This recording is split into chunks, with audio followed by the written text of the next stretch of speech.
చాలా మంది తండ్రులు, మీరు పోండ్రా, మీరు చూసుకోండిరా, నేను కాదురా, మీరేరా, మీ ఇష్టం. వీడేదో బాగుపడతాడంట, నేను బాగుపడను, నేను తాగుతాను, నేను తందనాలు వేస్తాను, నేను విచ్చలబడి జీవితాలను జీవిస్తా, వీడు మాత్రం బాగుపడనే. కానీ ఈరోజు మీకు సవాల్ ఇస్తున్నా, దేవుడు ప్రతి ఇంటి పైన భర్తకి ద ఫస్ట్ రైట్, పురుషుడికి ఫస్ట్ రైట్.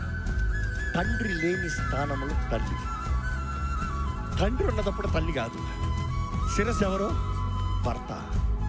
ఇన్ని మన మారుస్తానికి ఎవరికి లేదు, లోకపు ట్రెండ్లు పనికిరావు. అదే సమయంలో ఆలయాన్ని చూసినప్పుడు ఎవరు లెక్కప చెప్పాల్సింది? సేవకుడు. సేవకుడు. దేవుడు నీకు కొలిసి ఇచ్చాడు, దేవుడు నీకు బహుమానంగా ఇచ్చాడు. కుమారులను అనుగ్రహించే స్వాస్థ్యం, గర్భఫలము యెహోవా అనుగ్రహించే బహుమానము. దేవుడు నీకు ఒక గిఫ్ట్, ఒక అష్యూరెన్స్కి ఇచ్చాడు. నీ అంతటా నువ్వు సంపాదించుకుంది కాదు, నీ సాధన కాదు. ఈరోజు నేను రక్షించుకున్నాను, నేను సంపాదించుకున్నాను, నేను చేశాను, నువ్వు ఏమి చేయలేమో పరిశుద్ధాత్ముడు కాకపోతే. చాలా మంది నా సేవ, ఏది నీ సేవ? అంతా దేవుని దేహాన్ని బలపరుస్తానికి, దేవుని ఆలయముగా క్రీస్తు దేహంలో జతపరచబడిన వారుగానే బలపడతాం, కానీ విభజించబడే వారికి లేము.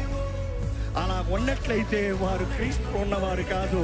పౌలు అంటాడు కదా, పౌలు ఎవరు, అపోలో ఎవరయ్యా? ఎవడయ్యా మీ కొరకు ప్రాణం పెట్టింది? ఎవడయ్యా మీ కొరకు రక్తాన్ని చిందించింది? ఎవడయ్యా మీ కొరకు మరణించింది? పౌలా అపోలోవా? నేను గొప్ప, వాడు గొప్ప అని మాట్లాడుకుంటామేంటి? క్రీస్తు గొప్ప అని మహిమపరచేవాడే నిజమైన క్రైస్తవుడు. నమ్మేవారు హల్లెలూయా చెప్దామా?